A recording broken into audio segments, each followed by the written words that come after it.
Bacol City naman mga puso, mga residentes sang Barangay Suma, ginakahangawaan ang nagaisahanon kag guba pa nga fire truck sa barangay. Yaring balita ang aton gintutukan. Sa sunod sa malawig nga tion, guba ang nag-isahanon nga fire truck sang Sumag BFP substation. In kaso may magluntad nga sunog, nagasakay ang mga bombero sa nag-isahanon man nga ambulansya sang barangay kung idulong ang mga BFP personnel sa lugar. Sa bunga chip po nga wala kami park truck. Bali, partner lang kami sa BFP sa Bong. Ang ini nga sitwasyon ang sa malawig nga tion ang ginakabalakan sa mga residente. Siyempre, kahit may mga bata ako, sir.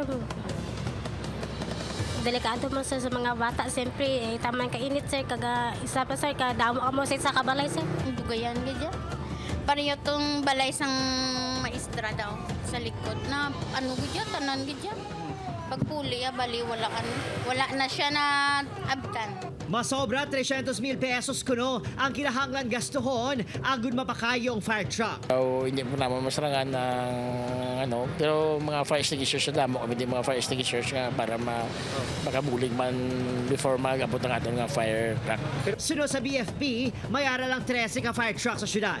Kulang ini para sa highly urbanized city gangay sa Bacolod nga may ara sang masobra tunga sa milyon nga residente. Kung basehan ang ideal ratios ng BFP, dapat may isa ka bombero sa kada 2,000 ka residente.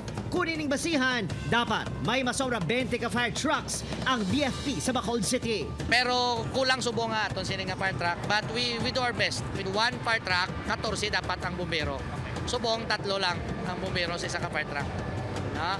So, amo na siya nga itong may kakulangan kita sa tao, may kakulangan kita sa equipment. Madamo ang mga fire trucks sa syudad ang daan na.